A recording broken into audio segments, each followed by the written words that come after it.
a little bit away. And then Turk won't go today, but it is good. He had a knee contusion, and so we're just letting it rest today. Everybody else will be out there and working. Again, we look forward to the challenge of playing Denver. We know they're a good football team. They're very well coached in all the phases. Joe does a good job with the offense along with Sean and Vance on defense. Been a head coach. He's a great football coach. Has a tremendous scheme there, and then Ben works with the special teams and does a nice job there. So they've got good players, and they're, like I said, they're playing well. They're executing well in all three phases. So, anyways, with that, time's yours. Patrick, is there any expectation as far as just managing that ankle that you need to back off of him a little bit? Yeah. He won't have to back off, but he manages it. He stays on top of all that. So, yeah. Andy, one of the, I can't remember if you got asked this after the game or not, but cleaning up a couple of details. Kingsley played a couple snaps on the first drive. What was happening on that? Yeah, so our called player was 64. So then we could sub Kingsley out. When we put Mike in, Mike could come out. You have to sub the guy out that's a called player. So to do what we were trying to do, you had to make that move. But it shows you the trust that we have in Kingsley too, because we came in and threw the ball. It didn't matter what the play was. We got two good young guys. They're getting better as we go. So. Is it easier, Coach, to have Wanye eligible based on his limited receiving skills that we've seen? Is that sort of part of the equation as well? To have who? Wanye, to have him be the eligible. Yeah. I mean, we're not. Yeah. They both can catch. So yeah, they both can catch. So, but Andy, don't tell him that. What are the timetables for Pacheco and O'Mahony in terms of return to practice? Yeah, we're taking it week by week, day by day, that whole deal. I mean, it's and then we've got to work through the doctors on that, so and the checkups there. But they're both doing great. They're both making progress. Juju the same way. So we're getting close, But not this week, you don't think? I don't think so, no. Andy, obviously you're looking forward, not back, but I wonder, as you think of the season, what do you think most has enabled you guys to keep moving forward and stay undefeated? Yeah, these games have been close, a lot of them. So I'm proud of the guys for playing for 4 quarters and hanging together for that time. But so I'd probably tell you that we can get better in all the different spots, me included. We're all kind of working in the same direction right now, and that's important to see if we can't improve as we go. Has it seemed to you it's been a variety of different ways, finding ways to win?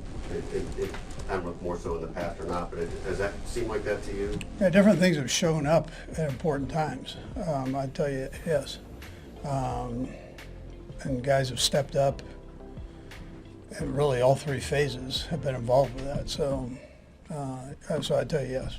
Yeah. I mean, maybe one of those things, at least on the offensive side, is the success on 3rd down the last few weeks. Is there some key ingredients to that? Yeah, first of all, Matt does a great job supplying the plays on that, and the guys buy in and believe in it. And you got an offensive line that's doing a nice job protecting, and a quarterback that's a real good player.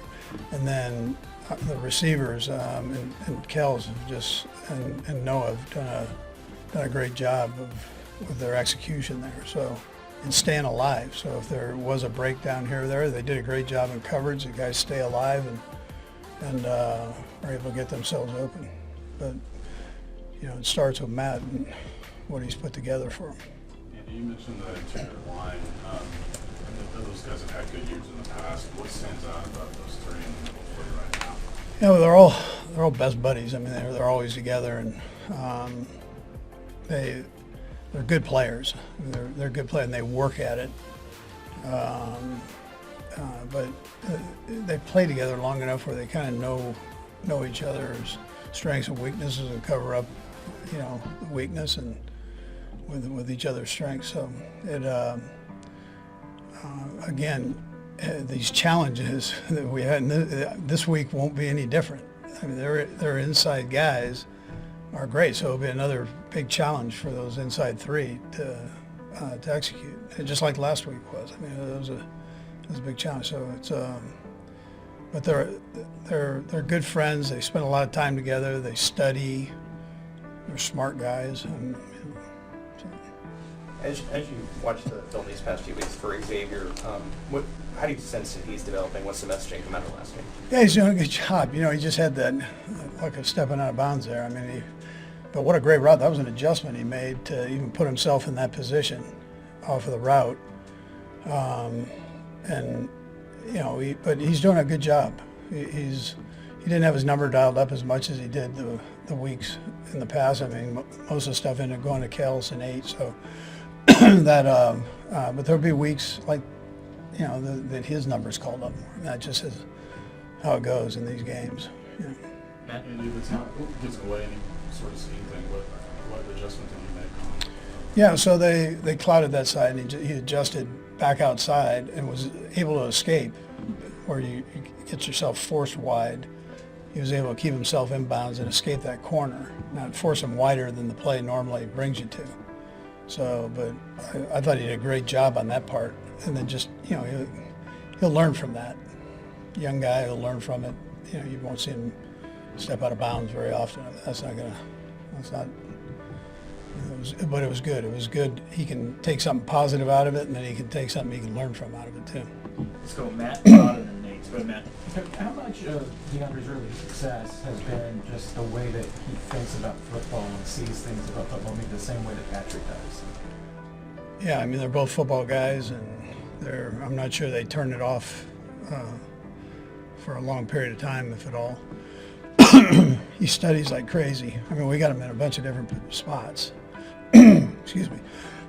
So just for him to be able to pick it up like he has and be able to get out of the huddle and get lined up has been a plus, and then know the routes that are coming to him. But he and Pat do a ton of talking, and you see this with good receivers, good quarterbacks. They've got a feel for one another in their games, and you say receivers are quarterback friendly. Well, some of it's just body language and seeing the same space together, and being able to work in that.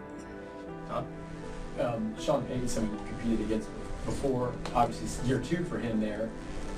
I'm guessing there's more and more characteristics of his type of team in year 2 of this. Just what sort of things do you expect from a team that's coached by him? Yeah, well, first of all, he's a great football coach and a heck of an offensive mind.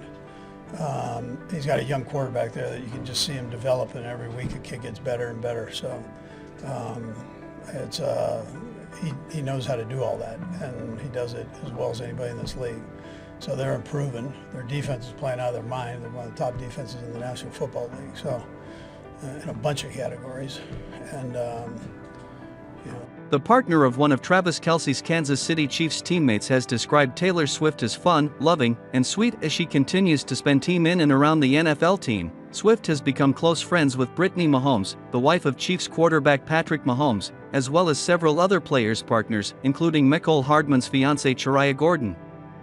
Gordon and Swift have been pictured on several occasions together while spending time with one another at Chiefs games, with her speaking extremely positively of the pop superstar this week. Speaking to people, Gordon touched on how Swift always takes time to speak to everyone she can win at Chiefs games. She said, "That's just